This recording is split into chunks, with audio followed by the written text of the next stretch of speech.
بوژاندنەوەی حیزبایەتی و نێبوونەوە لە هەولێری پایتەختەوە.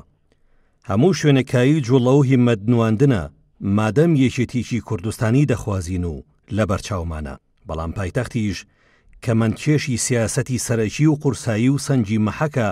بۆ قەتیز نەبوون لە لۆکاڵی و بۆ دانەبڕان لە کۆی پرۆسەی سیاسی وڵات.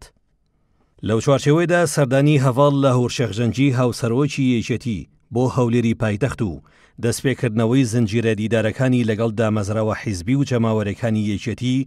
لە سنووری پارێزگا و پایتەخت بایەخێکی گەورەی هەیە بۆ یەکێتی نیشتیمانی کوردستان لە قۆناغی نوێبوونەوەدا. ئەو سەردانە هەر سەردانێکی جەماوەری و بەسەرکردنەوەیکی حیزبی نییە بۆ دەڤەرێک کە ناوەندێکی استراتیژی خەبات و تێکۆشانی یەکێتی و پایتەختی ئەزموونی سیاسی کوردستان و ناوجەرگەی دروستکردنی بڕیار و ڕایاڵەی پەیوەندیە بە دەستگا ڕەسمیەکان و کۆنسوڵخانەی وڵاتان، بەڵکو پێشەموو شتێک تەوژمدانەوەیە بە خەباتی حیزبی و ڕێکخراوەیی دوای ماوەیەک سستی ناچاری و پێکوتەی کار و کۆششی حیزبی لە پایتەختدا. سیاسەتی نوێبوونەوەی یەکێتی گەرەیکێتی هەولێر ببێتەوە بە چەقی سەنگ پەیداکردنەوەی سیاسی بۆ یەکێتی و بۆ پرۆسەی سیاسی وڵات کە بۆ پەرەپێدانی دیموکراسی و پێشبەرچی سیاسی بەهێز و ڕاستەقینە پێویستە. یەکێتی نوێبوونەوە قەرار نییە لەبەر هۆکاری دابڕانی پێشوو یان لەبەر هەوڵەکانی گەمەرۆدانی لە ناوچەیەک و جوگرافیەکی دیاریکرا و هەولێر بۆ مۆنۆپۆلکردنی سیاسی و دەست بەسەراگرتنی ئیداری و ئەمنی و ئابووری بەجێبێڵێ. یەکێتی خۆی بە نامۆ نازانێ لە هیچ بستێکی کوردستان و بە تایبەتیش لە هەولێر کە لە مێژووی نەبەردەکانی پێشمەرگایەتیدا تۆمارێکی جێیشانازی لە شەهادەت و قوربانیدان هەیە و شایەتی مێژووی هاوچەرخە کە میداڵی ڕزگاری هەولێر لە دیکتاتۆری بەعەز هەروە بە سنگ و ملیەوە و کەس ناتوانێ لی بسەنێتەوە. یەکێتی بەم گەشتە تەوشمداری هاوسەرۆک دوای کەرەنتینەی ناچاری و دوای سیاسەتی گەمارۆدان بە بیانووی جیاجیاوە خاوەندارێتیشی ئاشکرا و چۆنایەتی لە هەولێری پایتەخت کرد و لەمە دواش پەرەپێدانی هاوسەنجی سیاسی و گەشانەوەی ململەنەی حیزبی کە بنچینەی پێشبەرچی سیاسیە لە هەولێر دەبێتەوە واقعێکی بەرجەستە کە هانی حیزبایەتی و حیزبەکانیش دەدات هەولێر وەک سەرەتای دوای ڕاپەڕین ئاڵای ڕەنگا و ڕەنجی حیزبایەتی تێدا بشەکێتەوە.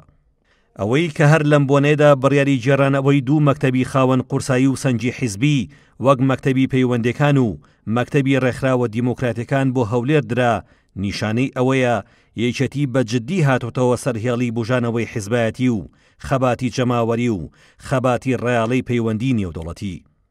فراوانکردنی جوگرافیای خەباتی حیزبایەتی و چەقداکوتانی دیموکراتی دوو دامەزراوەی گرنگ هەرماناییکردنەوەی دوو بارەگەی حیزبی نییە، بەڵکو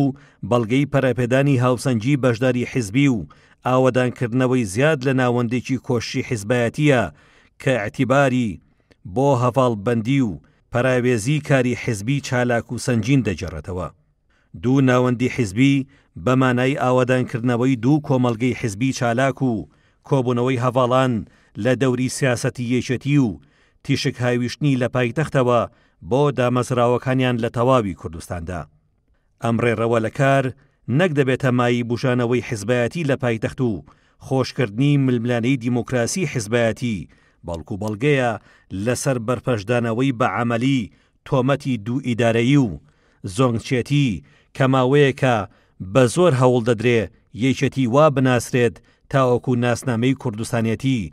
هەر لە مۆنۆپۆلکردن و دەست بەسەرگرتنی جونگەکانی حکومڕانیدا قەدیس بکرێ وەک هەندێک لەسەری ڕاهاتوون. بۆنەی بوشانەوەی حیزبایەتی لە هەولێر لە بارەگای کۆشکی سپی کە مامی گەورەمان لە پایتەخت ئاوەدانی کردەوە تا مەڵبەند و تا جێڕانەوەی دوو مەکتەبی گرنگی یەکێتی سەرەتایەکی موفەقی نوێبوونەوەیە کە ئاڤاڵ لاوەڕ شێخجەنجی مژدەی دەستپێکردنیدا و ئاسۆی دووری گەشەکردن و بەردەوامی لە هەڵبژاردنی هەموو تێکۆشەرانی یەکێتیە لە پایتەختەوە تا تەواوی کوردستان. ئاخر یەکێتی لە 45 ساڵەیدا جاڕیدا کە سەر تاسەری کوردستان مەیدانی خەباتی یەکێتیە و هەولێریش پایتەختی فرەیی و دیموکراتی بێ قۆڕەخکاری سەرتاسەری کوردستانە بۆ یەکێتی لە قۆناغی نوێبوونەوەدا.